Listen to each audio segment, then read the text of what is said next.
Bienvenue dans cette nouvelle vidéo. Aujourd'hui, je vais te parler de comment commercialiser, comment monétiser ton expertise en devenant formateur en ligne, donc pour te faire connaître dans le monde entier et pouvoir vendre tes formations en ligne.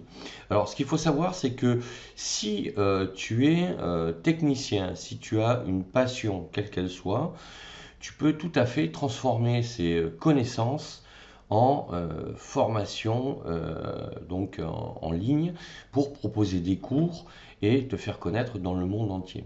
Alors comment ça se passe? Tout d'abord, ce qu'il faut, c'est que tu identifies ton expertise. Il faut que tu identifies le marché potentiel que tu peux, sur lequel tu vas pouvoir proposer tes conseils et tes formations.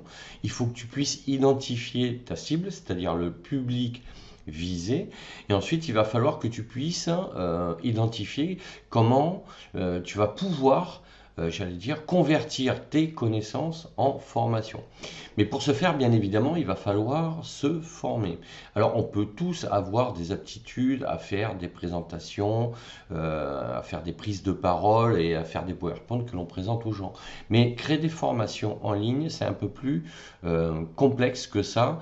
Et rien de tel que de savoir utiliser les méthodes pédagogiques pour justement construire ces cours.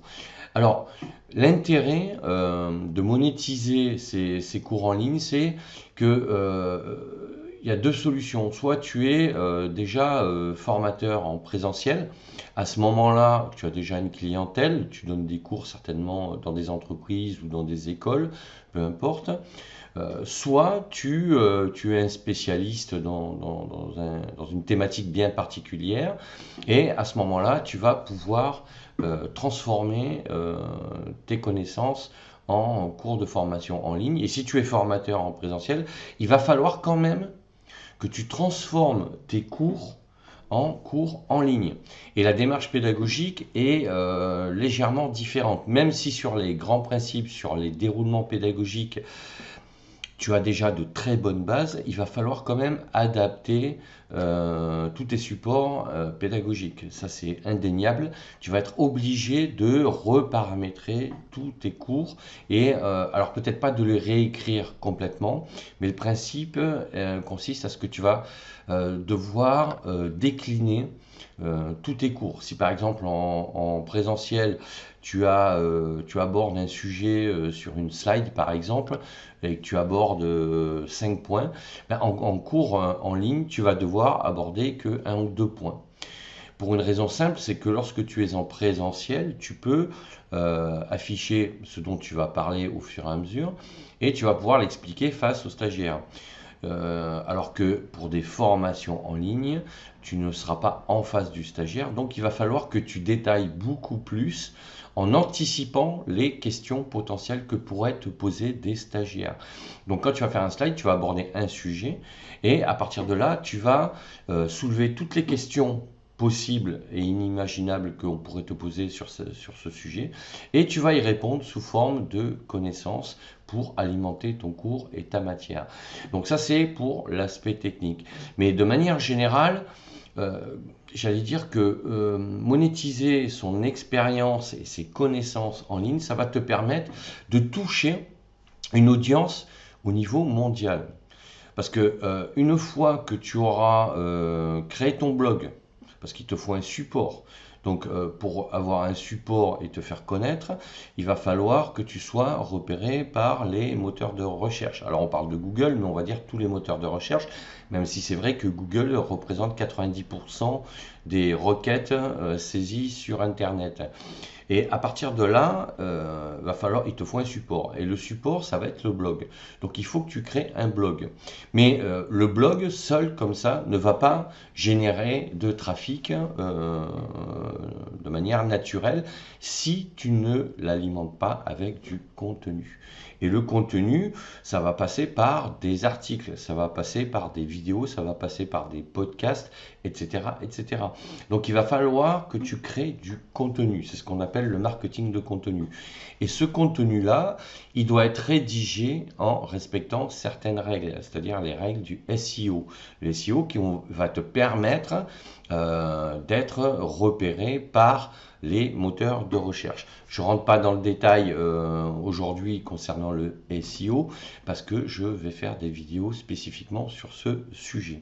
Mais en clair, une fois que tu as ton expertise, une fois que tu as ton support, une fois que tu l'alimentes, ben, à partir de là, tu vas pouvoir commencer à générer du trafic et te créer une audience. Et une fois que tu auras une audience, tu vas pouvoir mettre en place tout ton marketing, à savoir commencer à te créer une liste. Parce que c'est la liste qui va te permettre de communiquer avec une audience qui aura fait une démarche active en adhérant donc à ton contenu, à ce que tu proposes et qui potentiellement sera intéressé par tes formations. Donc voilà les quelques clés qu'il faudra mettre en place. Et une fois que tu auras créé ton audience, à partir de là, tu vas pouvoir commencer à monétiser ton activité pour ensuite avoir une activité en ligne tout simplement. Parce que tu peux pas dès le départ monétiser ton activité avec la publicité par exemple. On sait que la publicité, pour que ça soit vraiment efficace, il faut avoir une audience de malade, quoi. Il faut avoir des centaines de milliers d'abonnés, de lecteurs, voire des millions. Il faut avoir un public extrêmement large. Il faut avoir une certaine notoriété, une certaine ancienneté sur le net, d'accord? Il faut que ton autorité soit reconnue depuis un certain nombre d'années. Et la publicité, c'est vraiment ce qu'on appelle de la prospection, enfin, des prospects froids, quoi. C'est-à-dire que ils vont venir peut-être par rapport à une publicité, mais c'est pas pour autant qu'ils vont ensuite t'acheter tes formations, d'accord? Alors ça va te faire connaître, certes, et sur le volume, ça pourra peut-être t'apporter quelque chose, mais la publicité aujourd'hui, surtout par le coût, c'est vraiment pas très rentable quand tu démarres. Je dis pas qu'il faut pas en faire, hein, mais je pense qu'il faut en faire au bout de quelques années. En fait, une fois que ton activité est déjà assise, que déjà que tu as construit ton audience, que tu as ton réseau et que tu as commencé à créer des formations et que tes produits donc fonctionnent. À partir de là, tu pourras éventuellement commencer à envisager de faire de la publicité. Mais dans tous les cas, voilà, ça va prendre un peu de temps. Alors, quelle est la durée?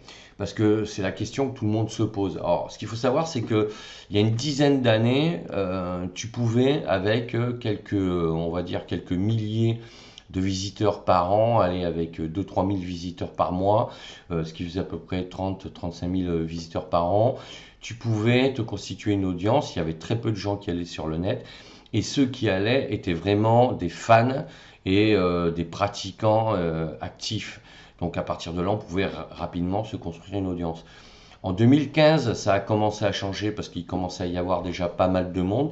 Aujourd'hui, il y en a un peu plus, mais en même temps, la quantité ne fait pas la qualité. Et ce qu'il faut savoir, c'est que tu peux tout à fait aujourd'hui créer ta propre audience avec ta propre personnalité, ta propre approche et ta propre méthode.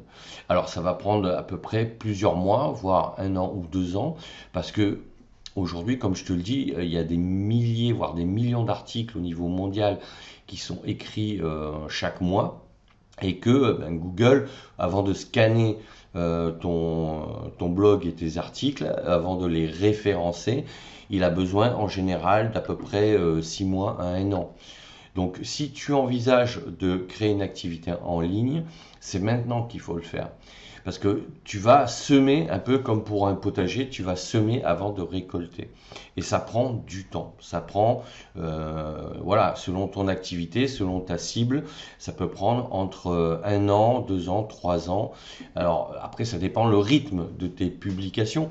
Plus tu vas publier, plus tu vas donner de la matière au moteur de recherche et plus tu seras visible rapidement. Donc ça, c'est indéniable.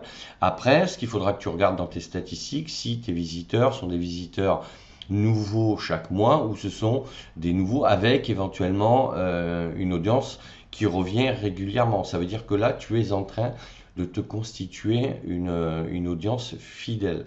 Et une fois que tu auras cette audience fidèle, tu vas pouvoir échanger avec elle à travers des emails, à travers des vidéos, à travers des articles, pour à terme pouvoir voir ce qu'ils souhaiteraient que tu leur proposes comme formation et ainsi leur proposer tes propres formations. Donc voilà ce que je voulais te dire sur le sujet. Donc sache qu'avant de monétiser une activité, il faut d'abord détecter ton expertise, ton savoir-faire, comment le traduire en connaissances sous forme de cours de formation. Il faut utiliser le support qu'est le blog et créer du marketing de contenu pour être repéré par les moteurs de recherche. Donc ça, c'est ce qu'on appelle le référencement naturel, c'est-à-dire que ça ne te coûtera rien à part du temps. Alors c'est l'idéal si tu as déjà une activité par ailleurs et que donc tu fais ça à raison de quelques heures par semaine. C'est, on va dire, le cas de figure idéal parce que de cette manière, ben, tu as toi de ton côté ton activité, tes revenus, etc., etc. Tu as ta vie et tu fais ça à ton rythme en fonction de tes disponibilités. Alors évidemment, plus tu consacreras de temps, plus tu alimenteras ton blog avec du contenu et plus ça ira vite. Mais voilà, ce qu'il faut que tu saches, c'est que voilà, il faut compter minimum 4 à 6 mois pour que des articles qui sont bien écrits avec les critères SEO exigés par les moteurs de recherche, mais surtout Google, puissent te repérer et donc amener du trafic sur ton blog. Après, il va falloir créer un document, un e-book que tu offriras, donc un e-book qui apportera de la valeur. Et tu vas l'offrir pour que les gens s'inscrivent à tes listes pour ensuite télécharger gratuitement cet e-book. Et c'est comme ça que tu vas te constituer ton audience. Et c'est qu'à partir d'un certain nombre d'abonnés que tu pourras commencer à envisager de monétiser ton activité. Alors, comme je te le disais, il y a une dizaine d'années, avec une liste de 300 personnes, tu pouvais tenter de lancer une activité. 2015, ça a commencé un peu à augmenter, il fallait entre 500 et 1000 personnes, quoi. Aujourd'hui, il faut entre 1000 et 2000 personnes, mais disons que si tu en as 3000 et 4000, c'est encore mieux, quoi. Parce que plus tu auras d'abonnés, et plus tu auras de chances de pouvoir vendre régulièrement tes formations, puisque on estime qu'on vend à peu près l'équivalent de 4 à 5% on fait 4 à 5% de vente sur le total des abonnés, quoi. Donc voilà, le calcul est simple, je te laisse le faire. Voilà, si tu as 2, 3, 4 000 abonnés, tu peux envisager entre 5 et 10% si vraiment tu as des gens qui sont réellement très fans de tes contenus et surtout si ce que tu proposes apporte une réelle valeur ajoutée et répond à un besoin et à une problématique. Surtout si tu résous une problématique, à partir de là, tu auras plus de chances de pouvoir vendre tes formations. Donc voilà ce que je voulais te dire sur le sujet. Donc n'hésite pas à me dire en commentaire si toi c'est ton cas, si tu as ce projet, si tu as déjà créé un blog et que tu as déjà commencé à te créer une audience, comment ça se passe. N'hésite pas à mettre un pouce bleu vers le haut, à t'abonner à la chaîne et sache que justement tu peux télécharger gratuitement mon e-book Devenir formateur en ligne sur mon blog Cap sur vous. Donc tous les liens sont dans la description de la vidéo. Je te dis à bientôt pour d'autres sujets et d'ici là, porte-toi bien. Ciao, ciao.